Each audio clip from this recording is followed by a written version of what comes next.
I'm in a different part of the garden. I have left these last few zinnias because we still have some pollinators, some butterflies and bees that are active here, and they need the nutrition. And we also have this little remains of a coreopsis or tick-seed and these lacy little leaves that are quite beautiful. So for the zinnias, I'm going to try something a little bit different. I like the shapes of their petals, and again, I'm not really trying to make a realistic zinnia, but I'm interested in those shapes. So I have painted those shapes on with water. So this is the ink that I'm going to use, a De La Rowney process magenta, and I'm dropping it into the water, the clear water, and watching it spread out. I can tilt the book a little bit to get it to run into the clear areas. I can add some more. And I had to redo this section because I lost it somehow outside. So this is actually kind of a redo, but the results are the same.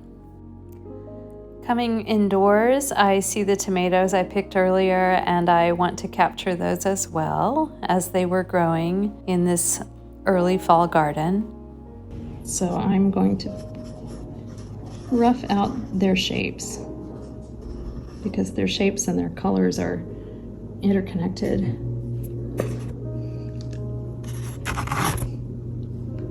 And yes, it's kind of bleeding into something else I painted, and I'm okay with that. This is a feat, trying to hold a camera and a paintbrush at the same time. So now that I have those, I will just drop a little bit of green into those ends.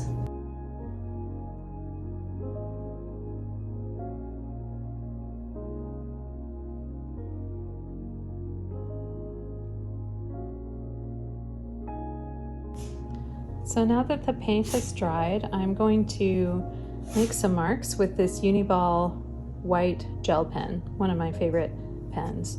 The first thing that I am noticing is that there's kind of like the pear shape of the pear tomato, but there's also the suggestion of a shadow because of the drip.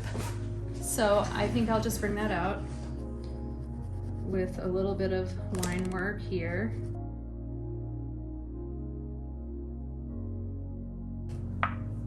You know, it just gives it a little bit of definition. I left this little spot here to be kind of a highlight, but I'll bring it out more with some white.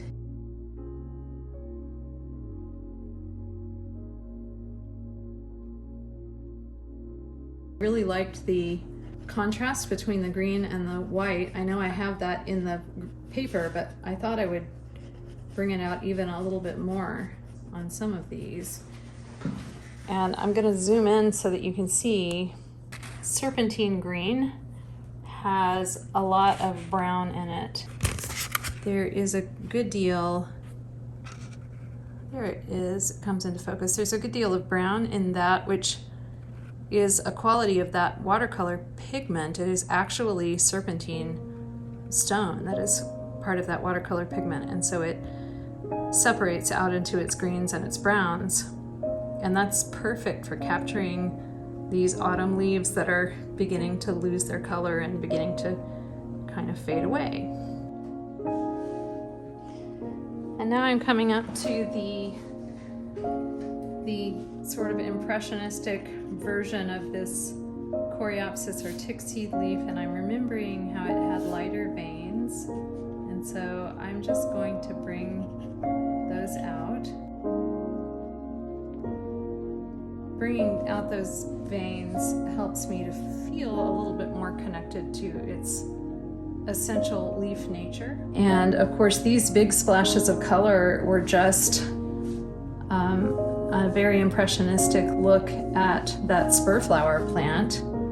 But I remember seeing this kind of shape, kind of a heart shape, but I liked that shape, and I like repeating patterns, and so I might just capture that here, just kind of for fun. So for me, this is just a way of being playful and trying to discover some things. I am not trying to make a beautiful work of art, just playing around and also kind of committing to memory some of the colors and the forms that I saw.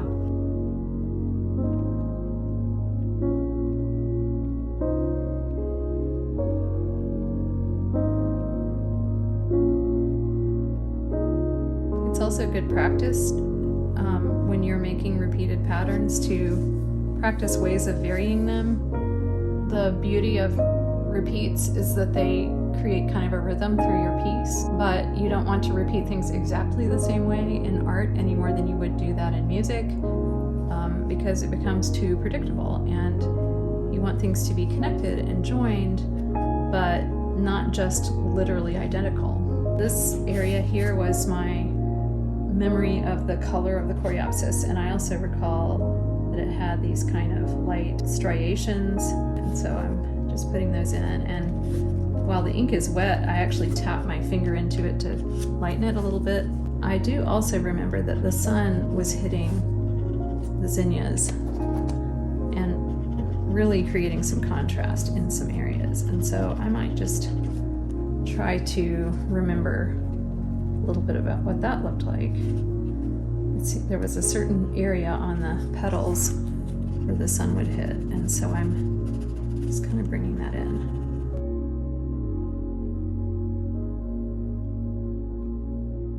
And now coming over here to this side, I remember that there was actually, this is like a big deconstructed rose. I really liked the way the center looked kind of like this, like a little sunburst. And if I felt like it, I could turn that into another sort of repeating pattern.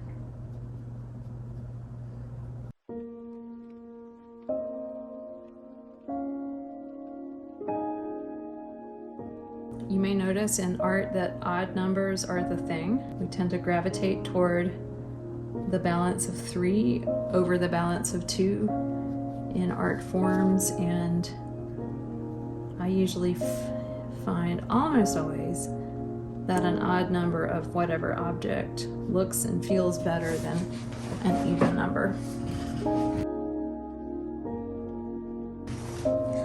These were meant to be abstract petal shapes, but in the end they're almost like giant abstractions of the roses themselves against the sky. And so, you know, if I wanted to, I could sort of, you won't see it very much, but I could try to give them some little pale stems. Oops, maybe. And they also had a few leaves, which I could try to represent a little bit. And then over here are these peach leaves, and they actually had a darker vein, as I recall, but I really don't want to go dark on this page. I could, but I don't really want that. And so I'm just gonna put in a light vein for them instead. Just the memory of their existence as leaves. And then here I will just, I said before, my October day. So I'm just writing that. And I'm putting a date on it. In my world right now, October 23rd of 2021.